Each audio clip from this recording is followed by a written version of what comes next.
న్యాయాధిపతుల గ్రంథము 20వ అధ్యాయము 26వ వచనం. వీరందరూ కత్తుదుయ్యవారు. అప్పుడు ఇశ్రాయేలులందరూ జనులందరూ పోయి బేతేలును ప్రవేశించి ఏడ్చుచు సాయంకాలం వరకు అక్కడ యెహోవా సన్నిధిన కూర్చుండుచు ఉపవాసముండి దహన బలులను సమాధాన బలులను యెహోవా సన్నిధిని అర్పించిరి. విషయం ఏమిటంటే, లేవీయులు ఒకరు తన ఉపపత్తిని తీసుకుని సుదూర ప్రాంతానికి దూర ప్రయాణం వెళ్తూ ఉన్నారు. ఇప్పట్లాగప్పుడు వాహనాలు సదుపాయాలు లేకపోవటం వల్ల ఈ ప్రయాణంలో ఒక రాత్రిపూట ఏమైందంటే, ఎక్కువ రాత్రి అయిపోయింది కదా, మనం తెల్లవారుజాము వెళ్దామని ఒక ప్రాంతానికి వచ్చి 20వ అధ్యాయము 4వ వచనంలో 5వ వచనం చదువుతున్నాను చూడండి. గిబియా వారు నా మీదకి లేచి రాత్రి నేనున్న ఇళ్ళ చుట్టుకొని నన్ను చంపదలిచి నా ఉపపత్నిని బలవంతము చేయగా ఆమె చనిపోయాను. ఈ ఉపపత్తిని తీసుకుని వెళ్తున్నటువంటి సమయంలో వాళ్ళు ఎవరనగా లేవీయులు అంటే చాలా పవిత్రమైన వారు. తన ఉపపత్తిని తీసుకుని వెళ్తున్నటువంటి సమయంలో వీళ్ళు బెన్యామీను గోత్రానికి సంబంధించినటువంటి ప్రాంతంలోనికి వచ్చి అక్కడ ఆ రాత్రి స్టే చేశారు. ఇక్కడికి ఒక స్త్రీ వచ్చిందన్న విషయం తెలియగానే 4వ వచనంలో చంపబడిన స్త్రీ పెనిమిటి అయిన లేవీయుడు ఉత్తరమిచ్చినదేమనగా, బెన్యామీనీయుల గిబియాలో రాత్రి బస చేయుటకై. ఎక్కడున్నారు? గిబియా అనే ప్రాంతంలో లేవీయులు తన ఉపపత్నితో బస చేస్తూ ఉన్నారు. రాత్రి గిబియాకి ఒక స్త్రీతో ఒక లేవీయుడు వచ్చాడని తెలియగానే బెన్యామీనులో కొంతమంది ఆమె మీద బలాత్కారం చేయబోయారు. ఈ బలాత్కారం చేసేటువంటి సమయంలో ఈమె ఏమైందంటే చనిపోయింది. చనిపోతే ఈ లేవీయుడికి కోపం వచ్చింది. ఇదేంటి, ఒక లేవీయుని యొక్క ఉపపత్రిని ఈ విధంగా ఇబ్బంది పెట్టడం ఏంటని కోపం వచ్చి ఈ చనిపోయినటువంటి ఉపపత్నిని శరీరమును కోసి 12 గోత్రాలకి చేరవేశాడు. ఎందుకు అనంటే, ఒక దేహమును పార్ట్లుగా చేసి పంపడం అంటే దాని యొక్క సీరియస్నెస్ మిగతా వాళ్ళందరికీ అర్థం కావాలని. ఇలాంటి సందర్భమే మనకి ఇంకొక చోట మనం చూస్తాం. ఈ విషయంలో మిగతా వాళ్ళందరూ కూడి, అయ్యో లేవీయుల పట్ల బెన్యామీనులు చేసింది తప్పు, వీళ్ళ పట్ల మనం ఏదో ఒక డెసిషన్ తీసుకోవాలి. 12వ వచనం. ఇశ్రాయేలు బెన్యామీనులందరి యొద్దకు మనుషులను పంపి, మీలో జరిగిన ఈ చెడుతనం ఏమిటి?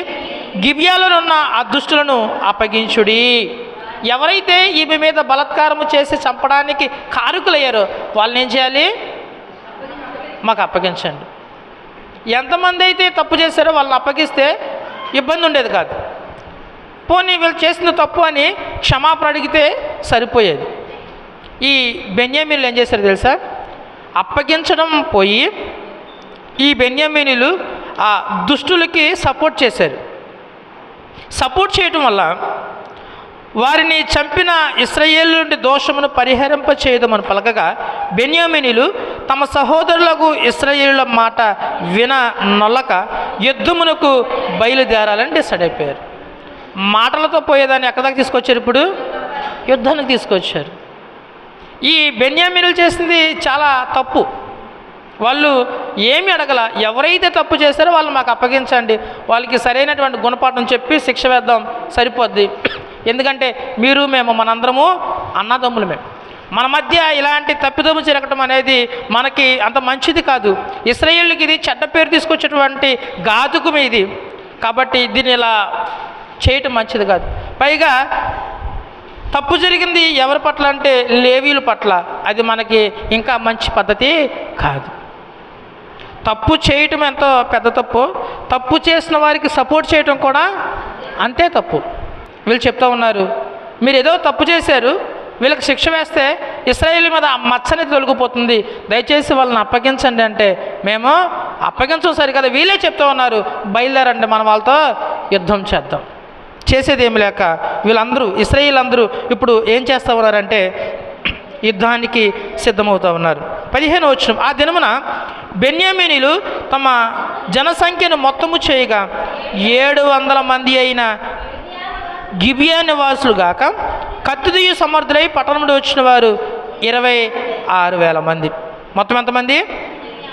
26,000 మంది. వీళ్ళెవరు? వీళ్ళందరూ? గిబి అనేది ప్రాంతం పేరు. అది వెనకాల ఏ పేరు ఉంటే ఆ పేరు చదివేస్తే సరిపోద్ది. కానీ నేను సరే అమ్మ బాగా సమాధానం చెప్తున్నారు మీరు అనుకుంటాను. నేను నా దగ్గరే మస్కా కొడదాం అనుకుంటున్నారు మీరు.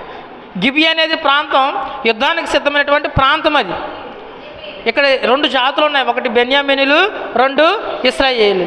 యుద్ధానికి సిద్ధమైనటువంటి బెన్యామీనుల సంఖ్య 26,000. మరి ఇశ్రాయేలు ఎంతమంది? ఇదే 26వ అధ్యాయము 2వ వచనంలో దేవుని జనసమూహములు చేరిన వారు ఇశ్రాయేలు గోత్రములంటి కన్నా పెద్దలుగా ఉన్నవారై కత్తిదీయు 4 లక్షల కాల్బలము కూడుకున్నారు. ఇశ్రాయేలేమో 4 లక్షలు, బెన్యామీనీలేమో అసలు ఎంత దారుణం అండి. తప్పు చేశారు. రెండవది కూడుకుంటే వీళ్ళంతమంది 26,000 మంది. ఇశ్రాయేలు పెద్దవాళ్ళు 10 గోత్రాల వాళ్ళు, జనసంఖ్య యుద్ధానికి సిద్ధమైన వారు 4 లక్షల మంది. ఇక్కడ వీళ్ళు ఏంటంటే ప్రెస్టేజ్ ఫీల్ అయ్యారు. ఏదో తప్పు జరిగింది, మనోళ్ళు ఎక్కడ వదిలిపెట్టేయచ్చు కదా, వదిలిపెట్టేయకుండా వీళ్ళందరూ వచ్చి మన మీద తప్పు రుద్దడానికి ప్రయత్నించేయటం ఏంటి, పదండి యుద్ధానికి వెళ్దాం. చివరికి ఏమైందో తెలుసా? చాలా ఇబ్బందికర పరిస్థితి. ఇశ్రాయేలు ముందుకు వెళ్ళలేకపోతూ ఉన్నారు, వెనక్కి రాలేకపోతూ ఉన్నారు. 18వ వచనంలో వీరు లేచి బేతేలుకు పోయి ఇశ్రాయేలీయులు బెన్యామీనులతో చేయవలసిన యుద్ధమునకు మాలో ఎవరు ముందుగా వెళ్ళవలనని దేవుని యొద్ద మనవి చేసినప్పుడు యెహోవా యోధా వంశస్థులు ముందుగా వెళ్ళవలని సెలవిచ్చారు. వీళ్ళు ఏం చేస్తారో తెలుసా? 21వ వచనంలో బెన్యామీనులు గిబియా నుండి బయటకు వచ్చి ఆ దినమున ఇశ్రాయేలులో 22,000 మందిని నేల కూల్చిరి. విషయం ఏంటంటే అంత బాగానే ఉంది, కానీ ఇశ్రాయేలులేమో ఎక్కువ మంది, బెన్యామీనులేమో తక్కువ మంది. మొదట ఎవరు వెళ్ళారంటే యోధా వంశస్థులు వెళ్ళారు. ఎవరు వాడిపోయారు? ఇశ్రాయేలు వాడిపోయారు, బెన్యామీనులు గెలిచారు. వీళ్ళకేం అర్థం కావట్లా. యుద్ధానికి వెళ్ళే ముందు కూడా దేవుణ్ణి అడిగే వెళ్ళాము, అయినా ఈ తప్పిదము ఎందుకు జరిగింది? 22వ వచనంలో అయితే ఇశ్రాయేలీయులు ధైర్యము తెచ్చుకుని తాము మొదట ఎక్కడ యుద్ధ పంక్తిని చేర్చురో ఆ చోటనే మరలా యుద్ధము జరగవాలని తమను తాము యుద్ధ పంక్తులుగా తీర్చుకుని మరియు ఇశ్రాయేలీయులు పోయి సాయంకాలం వరకు యెహోవా సన్నిధిని ఏడ్చుచు మా సహోదరుని బెన్యామీనులతో యుద్ధము చేటుకు తిరిగి పోదుమా అని యెహోవా విచారణ చేయగా యెహోవా వారితో యుద్ధము చేయబోడని సెలవిచ్చారు. 2వ దినాన మరలా యుద్ధానికి వెళ్ళారు. మరలా వెళ్తే 25వ వచనంలో గిబియాలో నుండి బయలుదేరి వచ్చి ఇశ్రాయేలులో 18,000 మందిని నేల కూర్చి సంహరించిరి. ఇది 2వసారి యుద్ధం జరిగింది. ఇప్పుడు ఎవరు గెలిచారు? ఎవరు ఓడారు? బెన్యామీనులే గెలిచారు, ఇశ్రాయేలులే. ఏం జరిగి ఉంటుంది? మనుషులు తక్కువైనా సరే ఎందుకు బెన్యామీనులు గెలుతున్నారు?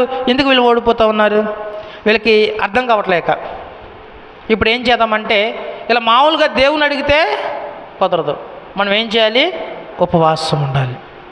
ఇప్పుడు మనం చదివాము 26వ వచనంలో అప్పుడు ఇశ్రాయేలులందరూ జనులందరూ పోయి బేతేలును ప్రవేశించి ఏడ్చుచు సాయంకాలం వరకు అక్కడ యెహోవా సన్నిధిని కూర్చుండుచు ఉపవాసం ఉండి దహన బలులను సమాధాన బలులను యెహోవా సన్నిధిని అర్పించి. దేవుని మందిరం కూడా అక్కడే ఉంది. 2 సార్లు జనసంఖ్య తక్కువ ఉంది, తప్పు చేశారు. మనమేమో వాళ్ళని సమర్థించట్లేదు. ఎక్కువ మంది 4 లక్షల మంది ఉన్నాం, అయినా ఓడిపోవడానికి గల కారణం ఏంటి? మనం ఏదో తప్పుల్లో ఉన్నాము, మనం ఏదో తప్పుదమ్ములో ఉన్నాము, లేదా తప్పు ఆలోచన కలిగి ఉన్నామా, లేదా దేవునికి విధేయతలుగా లేమా, లేకపోతే ఏదైనా ప్రాబ్లం మన పక్కన ఉందా? ఏది మనకు తెలియట్లేదు. కాబట్టి ఇప్పుడు మనం చేసేది ఏం లేదు. యుద్ధానికి వెళ్దామని అడగకుండా అసలు మనము ఏం చేద్దాం, మన తప్పును సవరించుకుందాం, ఒకసారి ఉపవాసం ఉందామని వాళ్ళందరూ అక్కడే ఉండి సాయంకాలం వరకు యెహోవా సన్నిధిలో ఉండి కూర్చుండి ఉపవాసం ఉన్నారంట. ఇప్పుడు అసలు ప్రశ్న అడుగుతా ఉన్నారు. ఏమిటి ఆ ప్రశ్న అంటే 28వ వచనంలో నేను చదువుతున్నాను చూడండి. ఇశ్రాయేలీయులు మరలా మా సహోదరులైన బెన్యామీనులతో యుద్ధము చేయుటకు పోదుమా మానుదుమా అని యెహోవా వద్ద విచారణ చేశారు. ఒకసారి ఇప్పుడు 3 సార్లు అడిగారు కదా దేవుణ్ణి, ఇది 3వసారి. 2 సార్లు ఏమని అడిగారు? మాలో. ఇప్పుడు ఏమడుగుతున్నారు? అర్థమైందండి? ప్రార్థన అనేది మారాలి. మనము డెసిషన్ మనకి ఇష్టం వచ్చినట్టు తీసుకోవాలంటే కుదరదు. ఉపవాసం ఉండి దేవుని సన్నిధిలో గడిపితే ఏమవుతుందో తెలుసా? అంతకు ముందున్నటువంటి ఆలోచనలు మారిపోతాయి. మేము ఎవరం వెళ్ళాలి, ఏం కావాలి, ఏం చేయాలి, ఈ ఆలోచన మారిపోద్ది. అసలు చేయమా వద్దా, కావాలా వద్దా, అది అంగీకారమా కాదా, యోగ్యమా కాదా, ఇలా ప్రార్థన మారిపోద్ది, మనసు మారిపోద్ది, పరిస్థితులు మారిపోతాయి. ఎప్పుడైతే ఈ విధంగా ప్రశ్న అడిగారు, అసలు మేము వెళ్ళమా వద్దని అడిగినప్పుడు అప్పుడు దేవుడు చెప్తున్నాడు, వెళ్ళండి, రేపు నీ చేతికి వారిని అప్పగిస్తా. హల్లెలూయా. అంతకుముందు ఏం చెప్పారు? వెళ్ళమా, ఎవరు వెళ్ళమంటే పలానా వెళ్ళండి అంతే. ఇప్పుడేం చెప్తున్నారు? వెళ్ళండి, రేపటికి మేలనే అప్పగిస్తా. మనం ప్రార్థన అడిగే విధానం మారితే దేవుడిచ్చే సమాధానం కూడా మారిద్ది. మీరు దేవుణ్ణి ఏదో లక్కీ డ్రాప్లాగా అడిగారు అనుకో, దేవుడు కూడా లక్కీ డ్రాప్గా చేస్తారు. 10 గోత్రాలు ఉన్నాయి, ఎవరు వెళ్ళమని అడిగితే దేవుడు ఏం చెప్పాడు? దానివల్ల నష్టం ఎవరికి వచ్చింది? ఆ యోధా వారికే వచ్చింది. రెండో పట్టు ఎవరు వెళ్ళారు? వాళ్ళకే నష్టం వచ్చింది. మూడోసారి వెళ్తే 3వ గోత్రకు నష్టం వచ్చేది. వెంటనే తప్పు తెలుసుకున్నారు, అడిగే విధానం మార్చారు, అడిగే పద్ధతి మార్చారు. ఇప్పుడు వెళ్ళండి రేపటిలోగా. ఇక్కడ ప్రార్థన చేస్తే జవాబు మాత్రమే కాదు, దేవుడు కూడా పని ప్రారంభిస్తాడు. ప్రజలు హల్లెలూయా, హల్లెలూయా. వాళ్ళకన్నా ముందు మాట గంటను పెట్టి దేవుడే వారి పక్షం నుండి, దేవుడే వారి మధ్య ఉరుములు మెరుపులు తీసుకొస్తే వాళ్ళు కన్ఫ్యూజ్ పడి వాళ్ళకు వాళ్ళే చనిపోవటం అనేది చూస్తాం. హల్లెలూయా, హల్లెలూయా. ఇప్పుడు దేవుని బిడ్డలారా, యుద్ధానికి వెళ్ళే ముందు ప్రార్థన ఎంత ప్రాముఖ్యమో ఆ ప్రార్థన చేసే విధానం కూడా అంతే ప్రాముఖ్యం. దయచేసి ఎక్కడి నుంచి అయినా సరే ప్రార్థన చేసే విధానాన్ని మనం మార్చుకుందాం.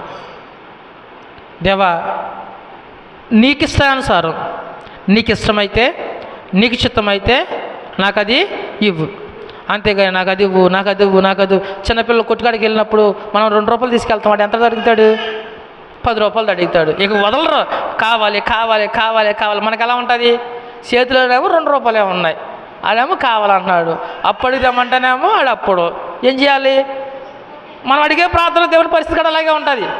కొనాలని మనసున్నా మనం అడిగే విధానం దేవుడికి నచ్చదు. ఇక్కడ చేసే పద్ధతి అదే. ఎక్కడి నుంచి అయినా ప్రార్థన చేసే విధానాన్ని మార్చుకుందాం. ప్రతిసారి దేవా ఇలా చేయాలనుకుంటున్నాను, పని ప్రారంభించే ముందే, యుద్ధానికి వెళ్ళే ముందే అసలు యుద్ధానికి వెళ్ళినా వద్దా? ఇశ్రాయేలు వాళ్ళకి ఏం తెలివి ఉందని వాళ్ళకి వాళ్ళే డిసైడ్ అయిపోయి వాళ్ళ యుద్ధానికి వెళ్ళిపోదామని వాళ్ళకి వాళ్ళే పంక్తులు కూర్చుకుని, వాళ్ళకి వాళ్ళు ఎంతమంది ఉన్నారు జనసంఖ్య కూర్చేసుకుని, వాళ్ళకి వాళ్ళే జనసంఖ్య లెక్క చేసుకుని ఎవరికి వారే గిబియానికి వెళ్ళిపోయి వాళ్ళకి అంతా వాళ్ళే చేసుకుంటే దేవుడు ఎందుకు? ఇక్కడ దేవుడు సరిగ్గా లెక్క చెప్పాడు. తప్పు తెలుసుకున్నారు, ఉపవాసం ఉన్నారు. ఇప్పుడు దేవుడు వారి తప్పును ఒప్పింపచేసి సరైన పద్ధతిలో వారికి యుద్ధంలో విజయాన్ని ఇచ్చారు.